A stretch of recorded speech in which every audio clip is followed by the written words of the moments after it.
Bagaimana Pak Domingus pelayanannya? Kabar pelayanannya Bu Jesi ini? Tuhan baik-baik Pak. Ya, Salam Bu Jesi, selamat malam. Shalom. Sudah enakan badannya?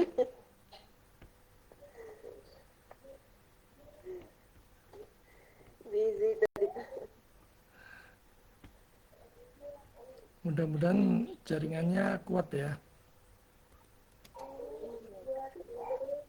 mungkin di sini nih ada sedikit lemah. Ya, banyak apalagi di Indonesia Pak, tempatnya banyak sekali jaringan yang lemah. Aduh, kalau misalnya jaringannya kuat gitu, enak kita. Nggak seperti di negara lain ya. Di Indonesia ini kurang merata. Baik, saya bagikan.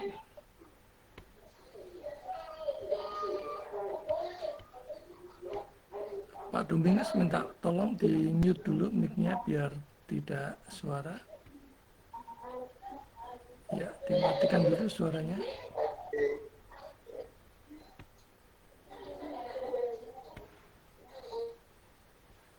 Baik, kita masuk ke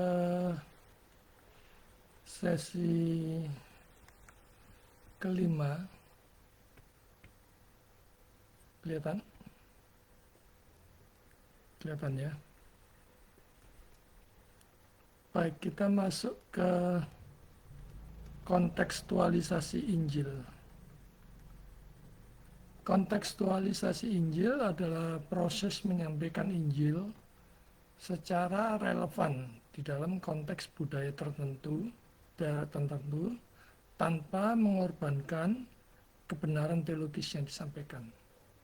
Jadi dengan tetap menekankan kesetiaan pada Alkitab dan keutuhan Injil. Sehingga kontekstualisasi bukan berarti kompromi, melainkan penerjemahan makna Injil ke dalam bahasa, simbol, dan kehidupan budaya setempat.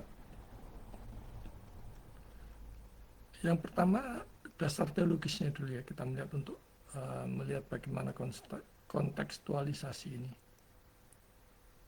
Memiliki fondasi kuat untuk kontekstualisasi karena yang pertama, Allah adalah segala bangsa. Di sini saya tampilkan ayatnya ya. Bisa kita baca Kejadian 12 ayat 3. Minta tolong Bu Jesi bahwa Allah adalah Allah segala bangsa.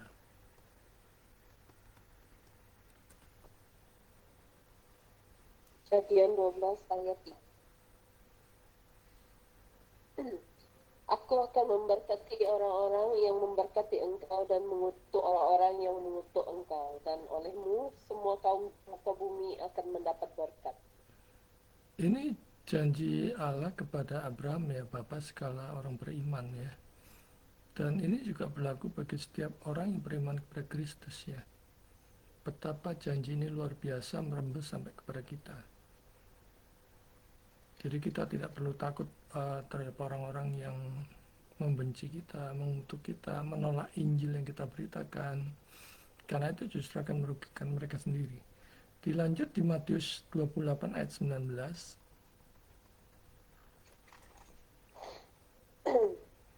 Karena itu pergilah, jadikanlah semua bangsa muridku dan baptislah mereka dalam nama Bapa dan Anak dan Roh Kudus.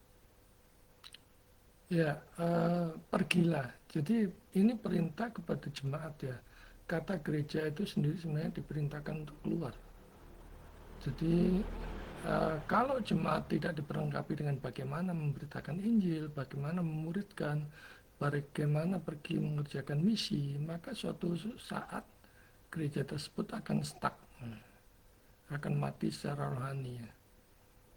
Karena jemaatnya nggak tahu caranya memberitakan Injil, nggak tahu cara memuridkan, nggak tahu cara mengerjakan misi, karena hamba Tuhannya sendiri juga nggak melakukan. Nah, di sini pentingnya termasuk kita belajar misiologi ini ya. Karena saya tahu ada begitu banyak gereja yang tidak memperlengkapi jemaatnya bagaimana mengerjakan misi. Karena itu kelas ini ada ya, misiologi ini. inkarnasi Kristus. Ya.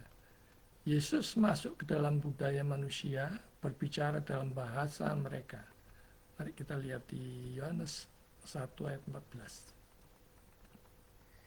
Firman itu telah menjadi manusia dan diam di antara kita, dan kita telah melihat kemuliaannya, yaitu kemuliaan yang diberikan kepadanya sebagai anak tunggal Bapa, penuh kasih karunia dan kebenaran. Permisi, ada yang gabungkah?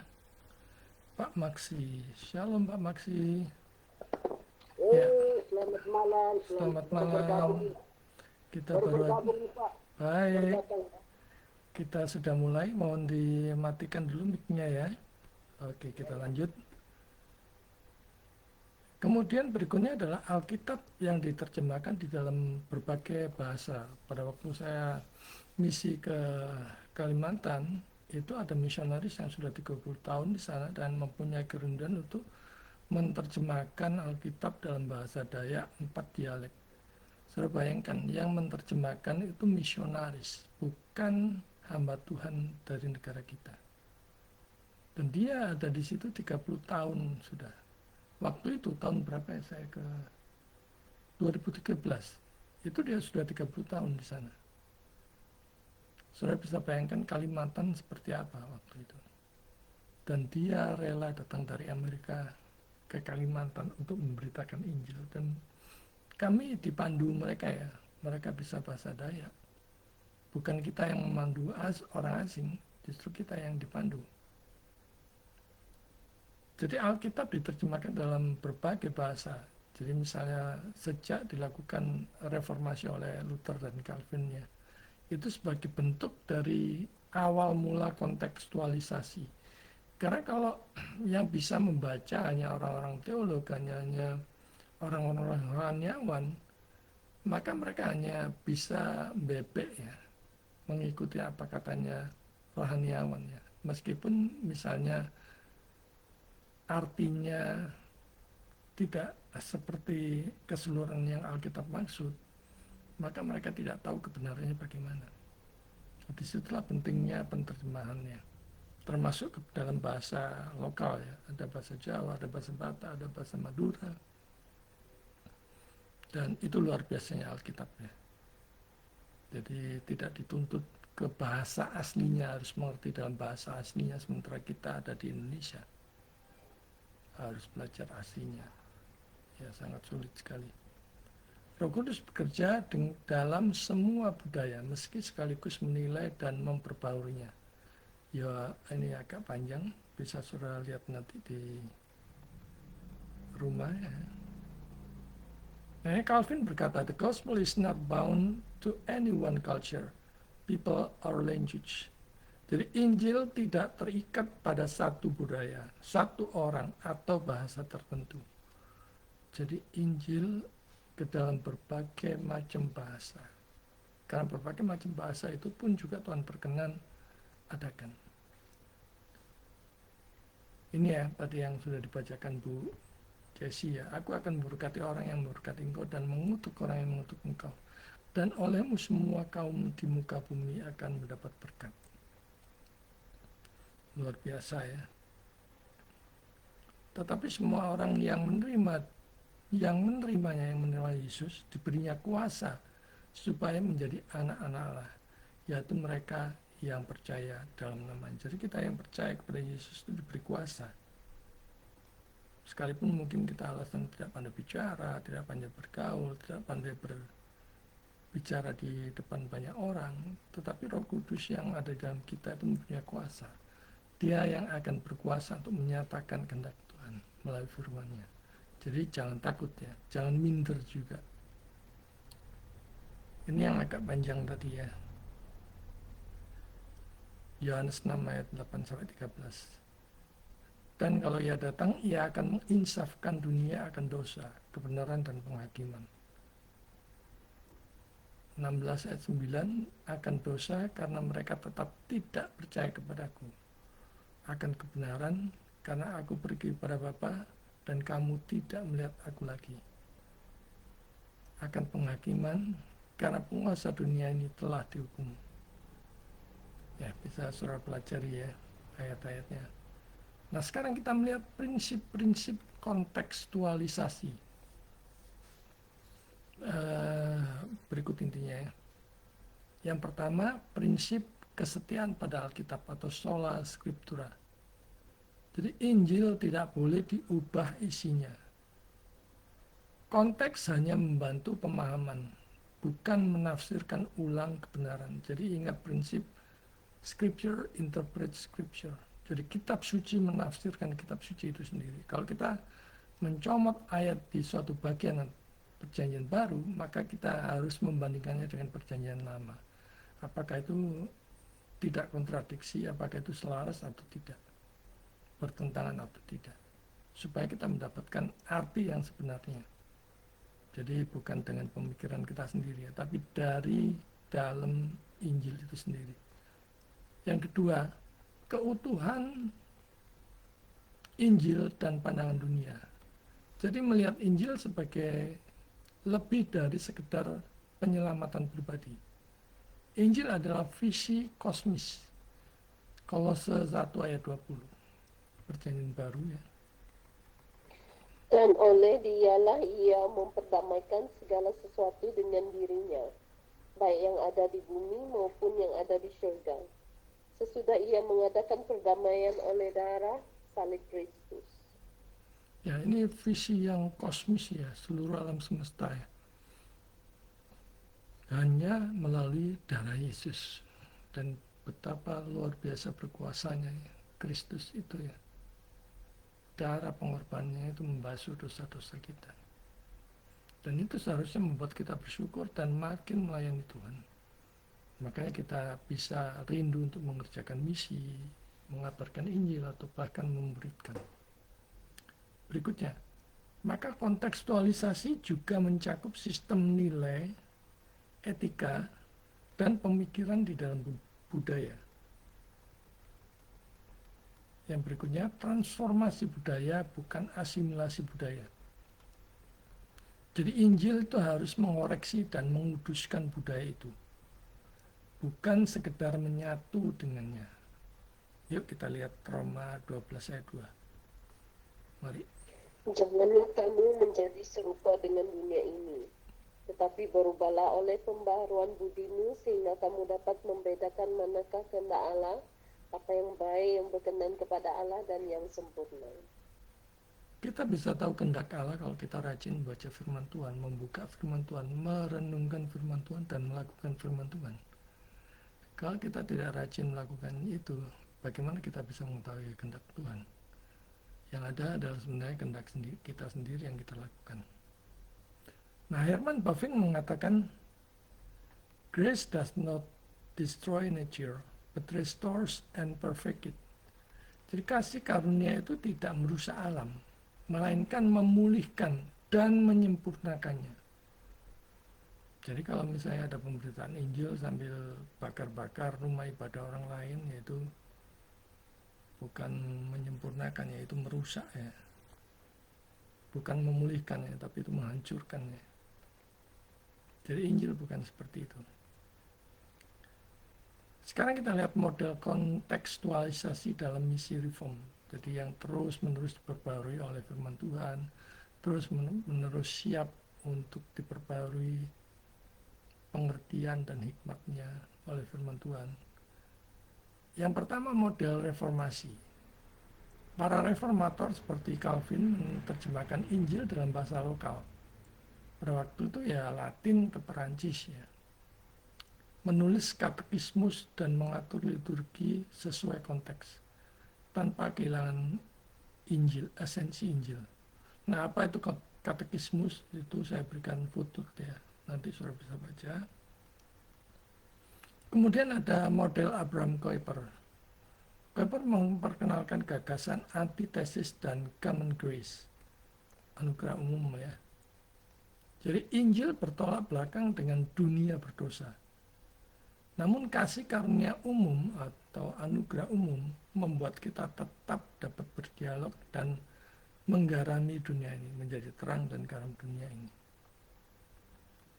Kuyper juga menekankan, there is not a square inch in the whole domain of our human existence over which Christ does not cry, mine. Jadi tidak ada satu inci pun di seluruh wilayah keberadaan manusia kita yang tidak disaksikan oleh Kristus yang berseru milikku. Jadi seluruh hidup kita, seluruh kehidupan kita ini milik Dia. Nah ini ya saya berikan footnote. Katekismus itu ringkasan ajaran iman Kristen yang disusun dalam bentuk tanya jawab untuk membantu pengajaran iman, terutama kepada anak-anak yang baru percaya. Jadi contoh yang terkenal dalam tradisi Reform, Katekismus Heidelberg, Katekismus Westminster, tujuannya adalah memahami dasar iman Kristen secara sistematis, secara ringkas dan alkitabiah. Nah sekarang kita melihat contohnya, contoh praktis kontekstualisasi. Misalnya misi ke suku-suku, menggunakan simbol-simbol lokal yang netral untuk menjelaskan pengorbanan Kristus. Misalnya domba, darah, pohon kehidupan. Nah itu bisa kita pakai untuk simbol-simbol kontekstualisasi. Tapi menolak sinkretisme. Nah apa itu sinkretisme? Saya berikan juga fotonya, nanti kita bisa baca. Kemudian ada konteks urban, mengkaitkan Injil dengan isu kerja, dengan keadilan sosial dan pencarian identitas tanpa menghilangkan penekanan pada salib dan pertobatan. Nah inti dari pelayanan itu sebenarnya adalah memberitakan kasih setia Tuhan melalui karya agung penebusan Yesus di kayu salib. Itu intinya. Kalau kita pelayan apapun yang wah-wah, yang megah-megah tanpa ada salib Kristus yang diberitakan, itu omong kosong. Itu sia-sia karena tidak membawa jiwa-jiwa kepada Yesus. Hanya membawa jiwa-jiwa pada kepuasan dan sebagainya. Intelektualnya yang dibangun, itu aja. Tapi bukan imannya, bukan kerohaniannya. Waspada terhadap bahaya kontekstualisasi, ya ini dia ya. Tradisi Reform memperingatkan terhadap dua ekstrim. Yang pertama, over kontekstualisasi. Itu mengubah Injil agar cocok dengan budaya, jadi menjadi relativistik ya. Itu juga saya berikan fotonya. Kalau tadi over, sekarang ada juga under contextualization. Menyampaikan Injil dalam bentuk asing yang tidak dimengerti konteks lokal. Tim Keller, seorang teolog Reform kontemporer, menyimpulkan, to contextualize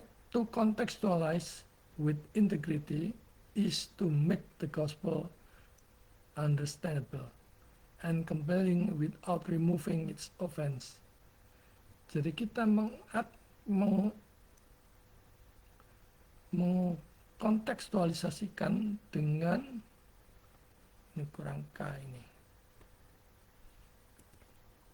Kita mengkontekstualisasikan dengan integritas. Itu berarti membuat Injil dapat dipahami dan menarik tanpa menghilangkan unsur ketersinggungannya atau pelanggarannya. Nah ini yang harus hati-hati ya kalau kita mengkontekstualisasikan. Jangan sampai menyinggung budaya lokal, tapi jangan juga sampai membuat Allah yang tersinggung. Juru selamat kita tersinggung. Nah ini kita harus hati-hati. Kontekstualisasi Injil adalah proses menyampaikan Injil secara relevan tanpa mengorbankan kebenaran Injil. Jadi ini adalah bentuk kasih dan ketaatan kepada Kristus di dalam kita mengkomunikasikan Injil serta secara jelas di setiap tempat dan waktu dengan tetap menjaga kemurnian dan kuasa salib. Ada lagi yang gabung nggak? Permisi. Ya, selamat bergabung kembali. Nah ini dia foto dia, sinkretisme. Sinkretisme itu mencampurkan ajaran Kristen dengan kepercayaan atau praktek lain, sehingga kebenaran Injil menjadi kabur dan berubah. Contohnya menyembah Yesus tapi juga percaya roh leluhur. Jadi ini berbahaya karena merusak kemurnian iman Kristen. Ini banyak yang terjadi ya di pulau-pulau di Indonesia. Relativistik itu adalah pandangan bahwa semua kebenaran bersifat relatif. Nah ini juga bahaya. Mereka menganggap tergantung pada sudut pandang, budaya, dan perasaan. Mereka menganggap tidak ada kebenaran mutlak. Tetapi dalam iman Kristen ini bertentangan dengan Injil yang menyatakan bahwa Yesus adalah kebenaran mutlak. Mari kita baca Yohanes 14 ayat 6. Kata Yesus pada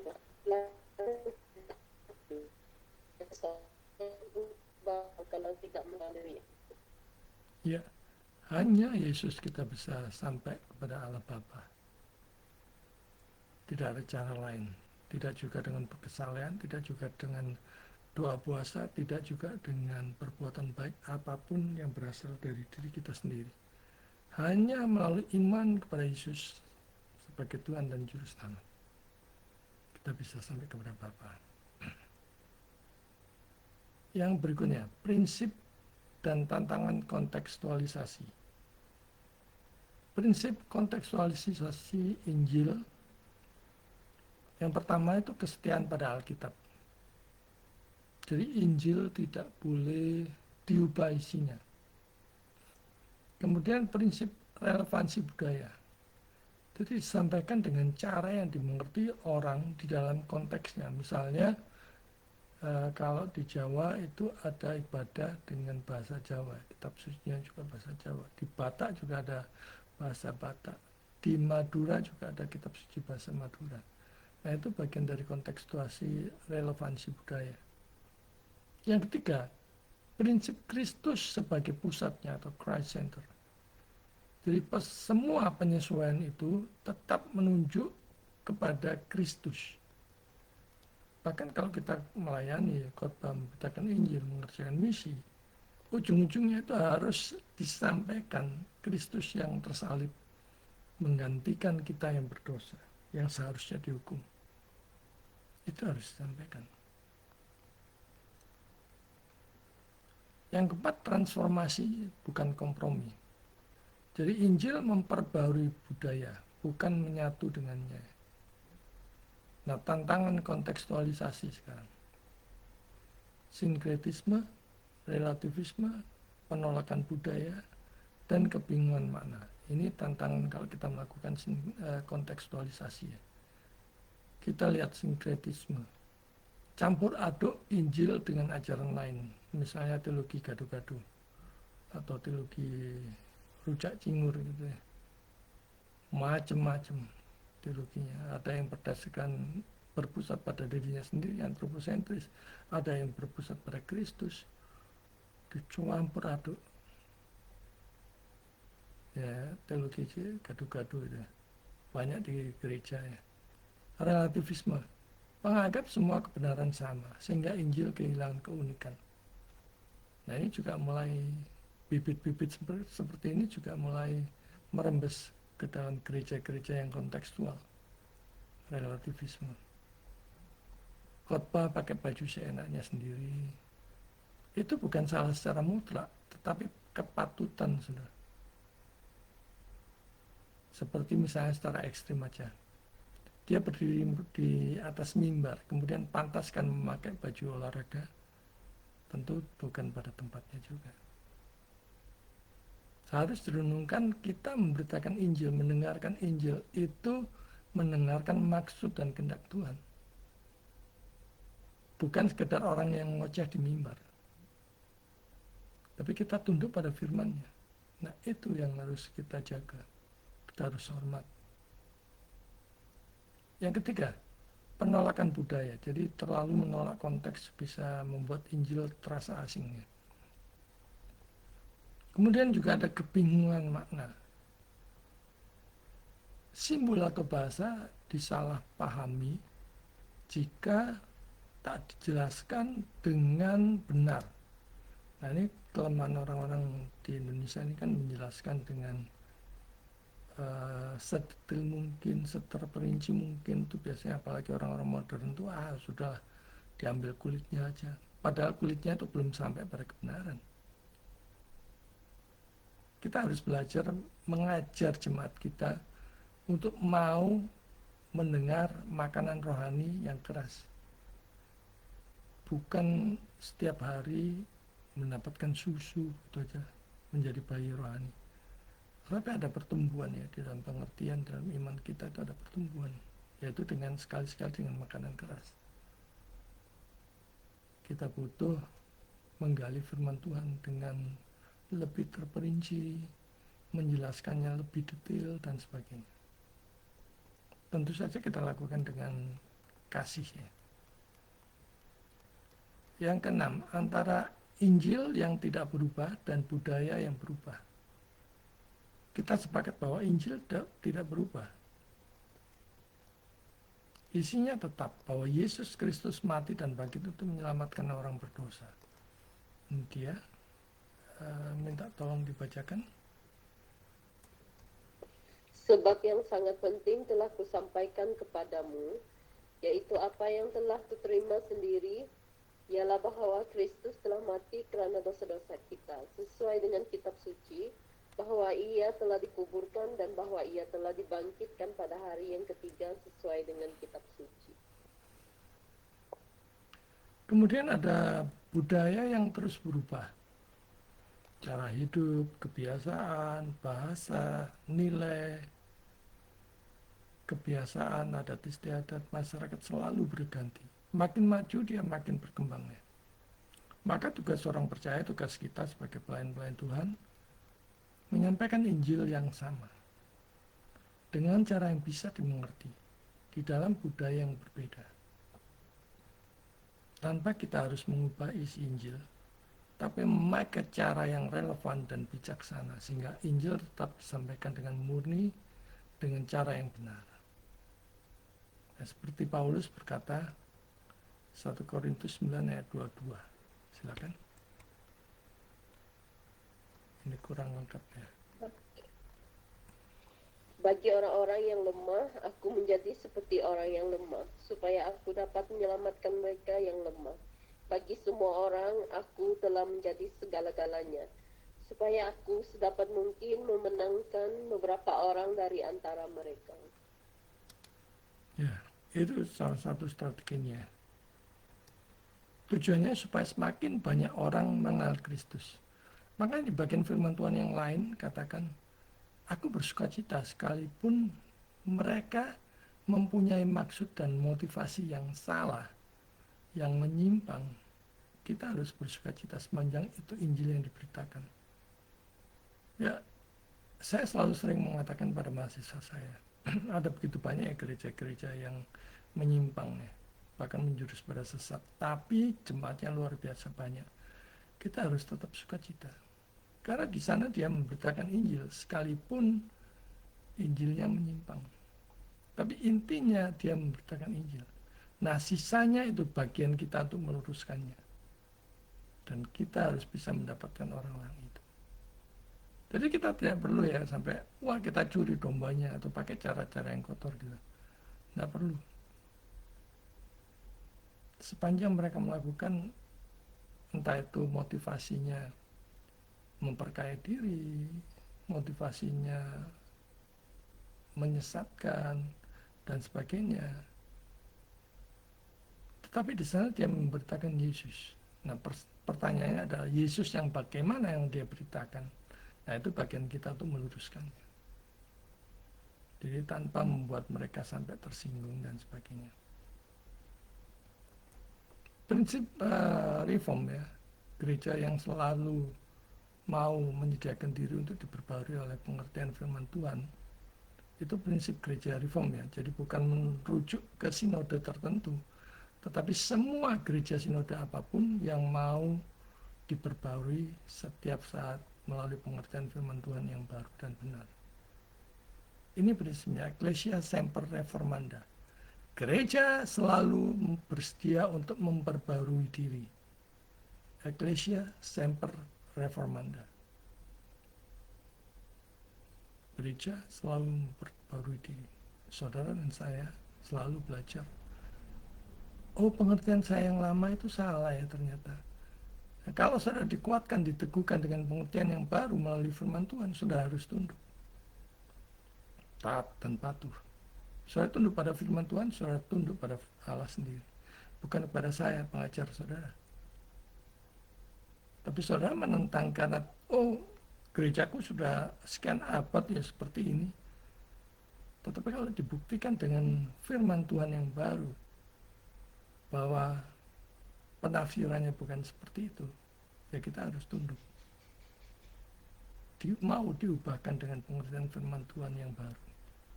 Artinya gereja harus selalu diperbarui menurut firman Tuhan dan di dalam pimpinan Roh Kudus.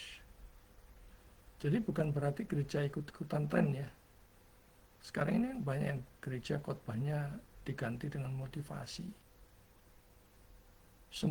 Yang satu memberitakan khotbah dengan motivasi kok rame, yang lainnya ikut-ikutan khotbah yang seperti itu. Mulai banyak yang meninggalkan pemberitaan Injil Salib Kristus, yang mulai sepi ditinggalkan. Oh, jemaatnya kan capek pulang kerja. Saudara, natur manusia itu cenderung berontak ya, sejak kejatuhan Adam. Saya berikan yang terbaik sekalipun kecenderungan manusia itu berontak. Nah, kita percaya bahwa firman Tuhan berkuasa. Saudara berkewajiban untuk memberitakan semurni mungkin. Sekalipun mungkin akhirnya lari ke gereja yang ramai-ramai itu.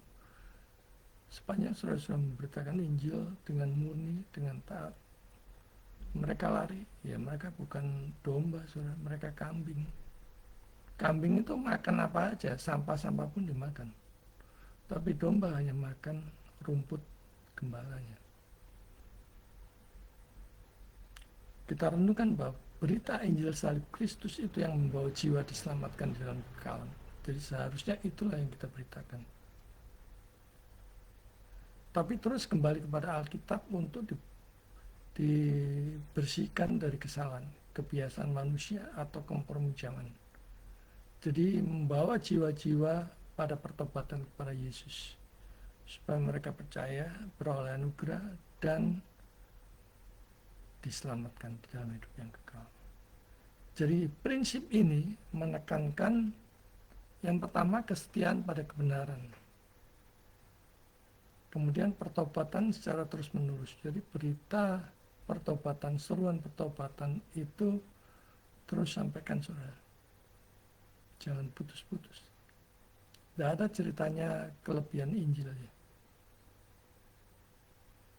Natural orang berdosa itu pada kejahatan. Harus terus diingatkan dan disampaikan pada pertobatan. Yang berikutnya prinsip pembaruan hidup dan pengajaran.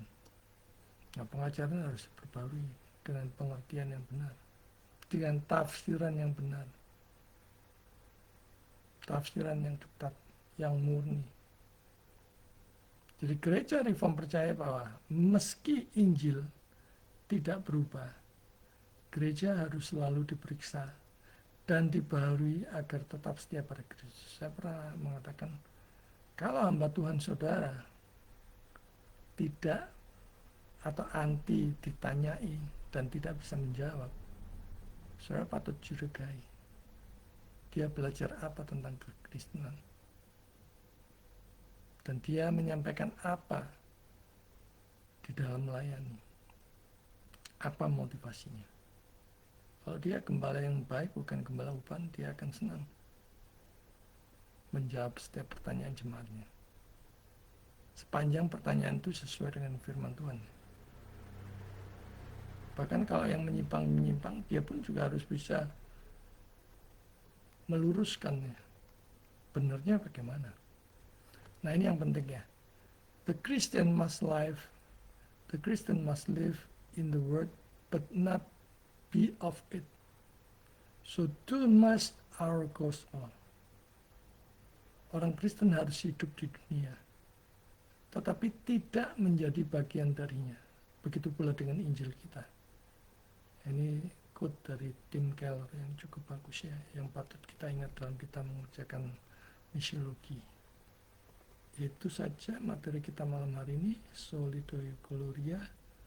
Tuhan memberkati. Kita masuk ke sesi tanya jawab. Silakan nyalakan kameranya, mic-nya dinyalakan.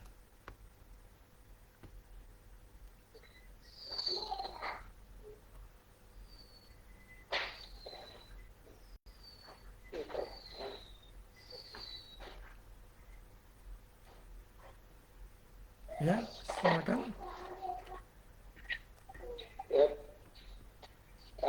saya selamat malam. Saya tertarik sekali dengan bagian budaya Injil masuk di daerah-daerah. Ya, Seperti di sini ada lebih baik, sepertinya lebih baik dengan budaya dan bahasa. Itu penting sekali karena seperti kami di Timor Leste banyak bahasa lokal. Jadi kalau apalagi sedikit mengerti dia bahasa Indonesia tapi lebih baik dengan bahasa-bahasa lokal, itu sangat penting sekali. betul. Seperti Tetun, seperti bahasa lokal. Kami sekitar ada 30-an bahasa lokal. Nah, itu dia problem itu. Kalau tidak ada bahasa yang lokal yang bisa menjembatani, susah. Susah. Tapi puji Tuhan, ada misionari-misionari yang saat ini ada di Timor Leste. Mereka sedang menerjemahkan semua. Ada Tetun perjanjian baru itu sudah, dan ada yang sudah lengkap tapi sedang direvisi. Ya. Puji Tuhan, Itu sudah penting bisa sekali membantu. Pak Domingus. Betul, penting sekali. Sangat penting. Dan itu membuat kita lebih mudah ya mengerjakannya. Ya, Karena itu kalau kita memberitakan Injil atau mengerjakan misi di suatu daerah, memang penting untuk memperlengkapi diri minimal dengan bahasa lokal setempat. Minimal sapaannya gimana, kebiasaannya mereka bagaimana. Nah, kalau kita melayani tapi kita tidak tahu kebiasaan mereka, cara hidup mereka bagaimana, sapaan sehari-hari kepada mereka yang menyentuh hati mereka bagaimana, wah itu mereka bisa tersinggung. yang buat kita bagi kita mungkin tidak masalah, tapi buat mereka, oh, itu masalah. itu dia bahaya kalau kita tidak mengetahuinya. Dan ada satu lagi di situ seperti yang baru terakhir khotbah tidak terfokus presenter. Kadang itu bisa terjadi khotbah, bisa terjadi para hamba Tuhan juga. Kadang tidak terfokus lagi. Iya. Tidak terfokus lagi. Ada motivasi-motivasi lain, ada masukan-masukan lain yang masuk untuk meriahkan ibadahnya. Tapi kita lihat ini yang bukti. Kita lihat bahwa ibadahnya bukan fokus untuk Tuhan, tapi untuk dikenal orang, tapi bukan dikenal Tuhan. Iya. Jadi esensinya tidak disampaikan. Maksud dan kehendak Tuhan melalui firman-Nya nggak disampaikan. Tetapi maksud dirinya sendiri supaya terkenal, nah itu yang bahaya. Iya, itu sangat. Apalagi pada saat menikmati sanjungan, waduh, khotbahmu luar biasa. Wah, dia menikmati, ya itu dia sudah jatuh dalam dosa sebenarnya. Ya, Bahaya sekali. Itu sangat tertarik sekali. Itu sebabnya Tuhan Yesus mengajarkan kepada kita, seperti firman Tuhan katakan, mengosokkan diri, kenosis. Kita ini bukan siapa-siapa. Bahkan kalau kita bisa menyampaikan firman dengan baik sekalipun, itu kita tidak berhak mengklaim bahwa itu dari kita. Ya. Itu dari roh kita yang menggerakkan. Jadi yang mendapatkan pujian sembah itu harusnya Roh Kudus, harusnya Tuhan, Allah Tritunggal di tempat yang maha tinggi. Itu sebabnya kalau di dalam ibadah Protestan itu ya, sebelum akhir berkat itu dinyanyikan doksologi. Doksologi puji Allah, Bapa, Putra, puji Allah, Anak, Roh Kudus. Kita memuji Allah Tritunggal, mengembalikan segala hormat, sembah, dan pujian kepada Allah Tritunggal, tempat yang maha tinggi. Kalau tidak, kita sendiri yang akan, karena kita akan cenderung pada kejahatan ya, natur kita yang berdosa ini, akan menikmati berbagai macam sanjungan, berbagai macam pujian. Kalau kita bisa melayani dalam bentuk apapun, sadari bahwa itu 100% dari Tuhan. Bukan kita. Kita ini hanya alat saja. Ibarat pensil. Tuhan mau nulis apa saja tergantung Tuhan, bukan pensilnya. Begitu. Itu prinsip yang mesti kita pahami sebelum kita mengerjakan misi. Karena itu persiapan itu penting ya. Nggak bisa asal-asalan mengerjakan misi. Tempat yang kita tuju itu kebiasaannya bagaimana, sapaan-sapaan bahasanya bagaimana. Terus kemudian saat ini di sana yang lagi terkenal itu apa, pokok pandangan apa. Nah nanti khotbah kita melihat itu yang sesuai dengan konteksnya di daerah itu. Oh di sini lagi perjudian Pak, besar-besaran lah, masuk sudah ke sana. Misalnya hidup ini bukan tentang perjudian, tapi tentang bagaimana kita memuliakan Tuhan, menyerahkan hidup kita sepenuhnya bagi Tuhan, dan sebagainya. Itu kontekstual yang seperti itu yang masuk. Begitu. Betul. Pak Maksi, Terima kasih. silakan. Mumpung masih ada waktu 15 menit. Mari Pak, kita sama-sama diskusi. Iya Pak, ini tadi yang statement tadi yang waktu aku bermaksud tadi ada satu kalimat bahwa kita menyembah Yesus tapi kita menyembah juga leluhur. Ini sepertinya Pak, ini dilema Pak. Gimana kalau kita ini dengan budayanya sudah dari turun temurun memang harus dibariskan seperti itu. Jadi kita ini yang berbahayanya itu apa? Berbahayanya atau kita tinggalkan yang leluhur atau seperti apa Pak? Kalau untuk iman sih ya tidak mungkin kita meninggalkan Yesus, tidak mungkin. Tapi yang leluhur ini seperti apa Pak? Prinsip memang Allah itu, Allah yang kita sembah itu Allah yang cemburu ya. Dia tidak bisa dinomorduakan atau disamakan dengan apapun. Jadi kita harus lebih takut kepada Tuhan daripada kita takut dengan kebiasaan ataupun tradisi. Jadi kebenaran itu harus disampaikan dengan berbagai macam risiko yang harus kita tanggung sebagai salib di mana kita mengikut melayani Yesus. Kalau itu kita tinggalkan, salib itu sama dengan kita lepaskan. Kita bukan lagi menjadi terang dan garam dunia, tetapi kita sudah menjadi orang dunia. Seperti itu. Jadi memang pelan-pelan harus dikikis ya, pandangan-pandangan seperti itu. Di Sumba kan banyak sekali ya. Bahkan di Nias pun juga banyak yang seperti itu. Bahkan selalu diingatkan Pak, jangan singgung dua khotbah ya, tentang tradisi sama minum-minum. Di suatu daerah itu ada aturannya seperti itu. Itu dilema buat kita. Tetapi kalau kita melayani misi itu kan biasanya kita beberapa orang, tidak banyak ya, bukan satu jemaat dalam satu gereja gitu. Kalau misi kan face to face, kemudian dalam kelompok kecil gitu. Kita bisa sampaikan bahwa Allah yang kita sembah itu tidak bisa dinomorduakan, tidak bisa disamakan dengan apapun juga. Dan kalau itu kita lakukan, kita akan dibenci dia. Kita lebih taat kepada Tuhan ataukah kita lebih taat kepada tradisi manusia? Itu memang dilema, memang harus diakui dan tidak mudah. Nah kita kalau menghadapi yang seperti itu, solusinya adalah kita banyak-banyak berdoa. Jalan terbaik, strategi terbaik apapun tidak akan berkuasa tanpa kuasa Roh Kudus, Pak. Karena itu kita minta hikmat bagaimana supaya Roh Kudus memberikan hikmat kita menghadapi situasi pada saat itu. Di momen itu, di tempat itu, saat itu juga. Kadang-kadang itu juga di luar naluri kita, di luar pemikiran kita. Tapi kalau Roh Kudus sudah memberikan hikmat, oh kamu harus berkata-kata seperti ini, oh kamu harus bersikap seperti ini. Itu nanti Roh Kudus yang pimpin. Kita tidak perlu takut.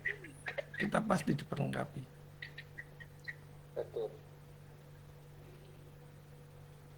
Seperti itu. Bu Jesse, silakan. Tumben diam Bu Jesse. Ayo. Dari tadi saya memang ada soalan legat kepala. Tapi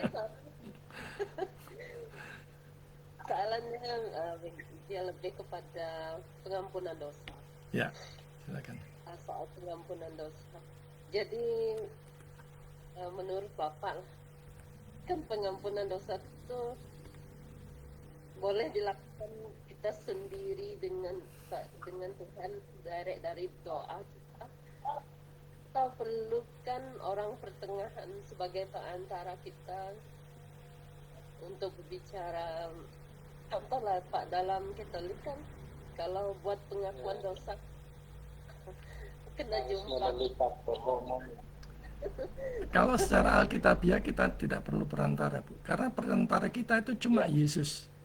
Hanya Yesus yang sebagai perantara kita kepada Bapa. Kalau kita pakai perantara lain, misalnya Bu Jesse mau mengaku dosa dengan perantaraan saya, loh Yesus itu perantara kepada Bapa, dia akan tersinggung. Iya. Saya yang kena azab nanti kalau melayani Bu Jesse pengakuan dosa. Kita diberi karena kita mempunyai satu pengantara kepada Bapa yaitu Yesus, maka kita diberikan keberanian untuk datang ke tahta hadirat Allah dengan hati yang hancur, mengakui dosa-dosa kita. Tidak perlu orang lain tahu, Bapak yang tahu, karena Bapak melihat segalanya. Ibu cerita kepada saya juga nggak maha tahu kan. Saya nggak tahu apa yang Ibu lakukan, percuma juga. Lebih baik dalam nama Yesus. Itu sebabnya doa itu formulanya dalam nama, doanya ditujukan kepada Bapa dalam nama Yesus dengan hikmat dari Roh Kudus. Ibu tidak perlu mengaku dosa dengan perantara siapapun. Dalam nama Yesus itu pun sudah perantara. Satu-satunya perantara kepada Bapa hanya Yesus. Dan jangan menghina dia dan menggunakan perantara nama yang lain. Kan di Katolik tuh Pak perlu Father untuk dosa. Ya, enggak. Kalau konteksnya di Kristen ini enggak perlu seperti itu. Jadi ibu juga enggak perlu cerita ke saya karena saya enggak mau tahu. Ibu harus langsung menghadap ke Bapa. Ya, harus menghadap kepada Bapa dalam nama Yesus. Ada nih kan saya tengok dekat YouTube seorang nih macam apologis lah, dia mengatakan kan gereja diberikan otoritas oleh Tuhan Yesus pada waktu dia di Yohanes 20 ayat 23 kan dia mengatakan jikalau kamu mengampuni dosa orang, dosanya diampuni, dan jikalau kamu menyatakan dosanya tetap ada. Itu kan Tuhan Yesus memberikan otoritas kepada muridnya untuk mengampuni dosa. Konteksnya berbeda. Konteksnya berbeda itu. Ya, konteksnya berbeda. Ya, betul Pak Domingus, konteksnya berbeda. Konteksnya berbeda. Karena ada dua hal penting dalam pertobatan. Satu kan secara kita minta ampun secara satu pribadi. Contohnya saya kepada Ibu Ceci. Saya minta maafnya kepada Bu Ceci. Ya? Kalau saya dengan Tuhan, saya secara langsung dengan Tuhan. Kalau seperti itu kan beri kuasa untuk mengampuni orang lain. Ya. Jadi saya punya kuasa untuk mengampuni orang yang berbuat salah terhadap diri saya sendiri. Ampunilah dosa kami seperti kami mengampuni orang yang bersalah kepada kami. Kalau kita tidak mengampuni ya kita juga nggak diampuni loh. Jadi kita ampuni dulu orang yang bersalah, orang-orang yang nyakitin kita, orang-orang yang nyebelin kita, orang-orang yang membuat kita jengkel itu harus kita ampuni. Kulit kita itu sudah. Tapi soal pengampunan dosa itu ibu langsung datang kepada Bapa dalam nama Yesus. kepada Bapak. Karena dia maha tahu apa yang menjadi dosa-dosa ibu, pelanggaran ibu. Saya tidak tahu, Iya. saya tidak maha tahu. Itu. Gitu. Dan ibu Dan diberikan kuasa untuk datang kepada Bapa dalam nama perantara itu, Yesus itu. Ya, kalau melalui seorang kita kadang-kadang macam segan. Iya. Malah ada kemunafikan, malah ada kemunafikan yang ditutup-tutupi. Tapi kalau langsung kepada Bapa itu kan dengan jelas melihat sejelas-jelasnya apa yang menjadi dosa pelanggaran kita. Dia tahu. Kita sebelum berdoa pun dia sudah tahu. Sebelum mengaku pun dia sudah tahu. Oh ini Haryo, ini dosa-dosanya ini nih. Kamu sehari ini tadi dosamu seperti ini, dia tahu. Iya, kita kan panjang di matanya Tuhan. Iya, tidak bisa kita sembunyikan. Tidak ada satu dosa pun yang kita sembunyikan, bisa kita sembunyikan di hadapan Allah yang Maha Tahu. Gitu. Yes. Itulah. Wah, menarik sekali ya diskusi kita malam ini. Bu Ayu, silakan Bu Ayu. Masih ada waktu sedikit. Bu Ayu ini biasanya mau. Oke, kalau nggak ada silakan Pak Domingus atau Pak Lexi, Pak Maksi. Atau bisa sih masih ada unek-unek, silakan. Hanya itu Pak selalu berlega-lega di kepala. Ya, jangan mau pusing Bu. Yang penting pokoknya kalau kita sudah menghadap ke Bapak, dia yang Maha Tahu, ya kita lepaskan. Dia Maha Tahu. Dia tahu kelemahan-kelemahan kita. Dia Maha Tahu, dia punya kuasa, dia mengetahui apa yang kita lakukan. Jadi tidak perlu ke perantara orang lain, tidak perlu. Iya, betul. Tidak usah Langsung kunci kamar aja menghadap ke Bapak sudah. Iya. menghadap secara pribadi itu lebih penting, lebih bagus. Bahkan Pada orang lain dan dia bisa. kalau pada orang lain melalui hamba Tuhan, bahkan di dalam suatu pertemuan ibadah, nanti condongnya nanti kemunafikan. Wah, dibikin yang bagus-bagus, dosa yang sebenarnya 100 dibikin 80, cuma 70. Nah, itu yang parah itu. Lebih baik private saja, langsung. Karena dia Maha Tahu. Begitu. Oke, ada lagi? Menarik sekali ya malam hari ini ibadah kelas kita. Pak Maksi ada mau tambahan? Oh silakan Bu Ayu. Daniel izin karena ada pelayanan dengan tim di pelosok. Oh mantap, semangat selalu dalam pelayanan. 1 minggu mereka Pak. Ya. Ya sama dengan Pak Ponijan juga izin, tidak bisa hari ini. Tidak apa-apa untuk pelayanan. Jadi lupa jaringan tidak ada dari kemarin, makanya saya baru kasih tahu. Oke, semangat terus salam untuk Pak Daniel. 10 baru timnya pulang. Oh kita doakan untuk pelayanannya. Oke, dan berkati. Oke, kalau nggak ada, kita tutup dalam doa, minta tolong Pak Domingus pimpin kita dalam doa. Doakan juga Pak Daniel yang lagi misi di pedalaman ya Bu Ayu ya. Ya, mari kita berdoa, silakan Pak. Kita berdoa. Bapa kami yang di surga, dan bersyukur atas kemurahan Tuhan, kebaikan-Mu, dan pertolongan Tuhan yang begitu luar biasa bagi kami. Malam hari ini kami bisa belajar bersama-sama kebenaran firman-Mu untuk bisa membangun hidup kami sebagai orang-orang pelayan yang melayani Engkau. Biarlah kami melayani Engkau dengan sungguh-sungguh di mana saja kami berada, di kota pedalaman sekalipun Tuhan Engkau menyertai kami. Dengan materi-materi ini ke Tuhan kami berdoa, kiranya Engkau akan memberi pengertian hikmat kepada kami agar bisa mengerti kebenaran firman-Mu dengan baik untuk menyampaikan kembali kepada orang-orang yang belum mengenal Kristus, belum menerima keselamatan. Terima kasih Bapa buat malam hari ini, dan berkati dosen kami yang sudah mengajarkan malam ini, dan Engkau memberkati, dan Pak yang saat ini ada dalam pelayanan dengan tim Tuhan Engkau memberkati.